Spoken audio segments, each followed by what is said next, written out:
আসসালামু আলাইকুম, চলে আসলাম কাঙ্ক্ষিত রেসিপিটি নিয়ে। তো আশা করি ভালো লাগবে সবার। তো শুরু করে দিচ্ছি। উপকরণ যা যা লাগবে, এখানে আমার পেঁয়াজ লাগবে, দারচিনি, এলাচ, তেজপাতা লাগবে। এখন আমি একটি ব্লেন্ডারে সবগুলো উপকরণ নিয়ে নিব, তারপর ভালো করে ব্লেন্ড করে নেব। এখানে আমি 5 কেজির মতো গরু মাংস ফ্রেশ করে পরিষ্কার করে নিয়ে নিয়েছি। এখন ব্লেন্ড করে রাখা মশলাগুলো মাংসে দিয়ে দিব। একসাথে করা আদা রসুন পেস্ট 3 চামচ দিয়ে দিব। এখন 2 চামচের মতো হলুদের ফাঁকি দিয়ে দিব। এখন 5 চামচের মতো মরিচের ফাঁকি অ্যাড করে দেব। আপনারা চাইলে ঝালটা কমিয়ে বাড়িয়ে নিতে পারেন আপনাদের ইচ্ছে মতো।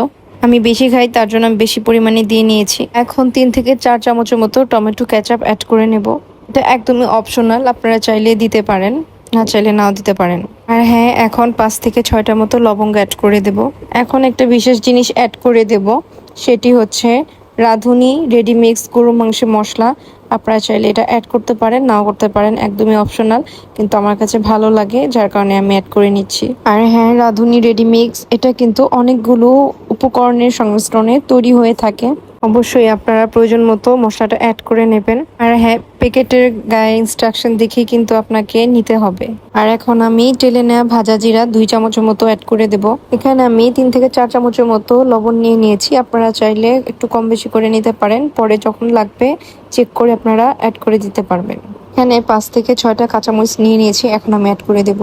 এটাও একদম অপশনাল, চাইলে আপনারা দিতে পারেন, নাও দিতে পারেন। এটা খাবারের স্বাদকে এনহ্যান্স করতে সাহায্য করে। এখন আমি সরিষার তেল অ্যাড করে দেব পরিমাণ বুঝে, যতটুকু আমার লাগবে রান্নার জন্য। হ্যাঁ, এখানে কিন্তু সরিষার তেলের জায়গায় আপনারা সয়াবিন তেল ইউজ করতে পারবেন। ব্যাস হয়ে গিয়েছে। এখন আমি সম্পূর্ণ মশলাগুলো মাংসের সাথে খুব ভালো করে মেখে নেব। আর হ্যাঁ, অবশ্যই সাবধানতার সাথে কাজটা করতে হবে, নয়তোবা হাতটি হাতে লেগে যেয়ে কেটে যেতে পারে, যেমনটা আমার সাথে হয়েছে। ফাইনালি মাখামাখি কাজ শেষ। এখন আমি রান্না করার জন্য চুলায় বসিয়ে দেব। আর হ্যাঁ, এখানে সরিষার তেল আমি আরেকটু অ্যাড করে নিয়েছি। প্রথম অবস্থা একটু কম হয়ে গিয়েছিল, যার কারণে আমি একটু অ্যাড করে দিলাম। আর হ্যাঁ, এখন কিন্তু চুলার ফ্লেমটাকে একদম আমি হাইতে রেখে দিয়ে ঢাকনা দিয়ে ঢেকে সম্পূর্ণ একটা বলক তোলা অবধি কিন্তু রান্না করে নেব। আর হ্যাঁ, এখানে কিন্তু পানি অ্যাড করার কোনো প্রয়োজন নেই, এখানে মাংস থেকে পানিটা বের হবে। এখানে কাজ আছে আর তেমন না বললেই চলে, কারণ হচ্ছে এখন জাস্ট ঢেকে রেখে স্লোলি একদম কুক করে নিতে হবে। তো আমি 2 থেকে 3টা বলক দেওয়ার পর যে অবস্থায় আসছে, এই যে দেখতে পাচ্ছেন, এরকম একটা অবস্থায় চলে আসছে। তো এই মোমেন্টটাতে আমি কি করব, আমি আলুটাকে অ্যাড করে দেব। এখানে আমি আলু নিয়ে নিয়েছি, আগেই কিন্তু কেটে ধুয়ে রেখে দিয়েছিলাম। আলুগুলো আমি দিয়ে দিচ্ছি। এখন কথা হচ্ছে, এখানে যদি আপনারা না চান আলু দিতে, তাতেও হবে। আপনারা চাইলে ভুনা ভুনা করে রান্না করে নিতে পারেন। হ্যাঁ হ্যাঁ, যেহেতু ভাত দিয়ে খাওয়ার জন্য, তো অবশ্যই কিন্তু আমি আলুটাকে প্রিফার করি। পোলাও দিয়েও খাওয়া যায়, কিন্তু ভাতের সাথে খেতে গেলে মনে কি একটু আলু না হলে কি হয়। অ্যাকচুয়ালি আমি কিন্তু আলু লাভারও বটে। যাই হোক, তো এখন আমি মাংসের সাথে আলুগুলোকে খুব ভালো করে একদম কষিয়ে নেব। এই যে দেখতে পাচ্ছেন, কষানো শেষ। এই পর্যায়ে আমি এখন পানি অ্যাড করে দেব একদম পরিমাণ মতো। যতটুকু পানি ঠিক আমার মাংস আলু সিদ্ধ হওয়ার জন্য লাগবে, ততটুকু পানি আমি অ্যাড করে দেব।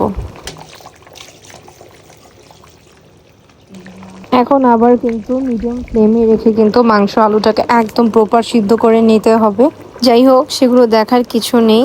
বাই দ্য ওয়ে, আমি কিন্তু একদমই বলতে ভুলে গিয়েছি যে কি রান্না করছি, কিসের মাংস রান্না করছি, গরুর মাংস রান্না করছি। ঠিক, তো আপনারা চাইলে কোনো মশলা স্কিপ না করে আমি যা যা দিয়েছি তা তা দিয়েই কিন্তু একদম রান্না করে ফেলতে পারেন এরকম মজার লোভনীয় গরু মাংস।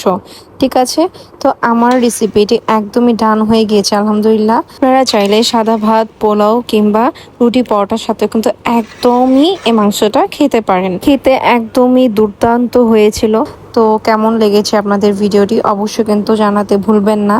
আর যদি ভালো লেগে থাকে, লাইক কমেন্ট শেয়ার দিয়ে পাশে থাকবেন। পরবর্তী ভিডিও দেখার জন্য আমন্ত্রণ রইল। আল্লাহ হাফিজ।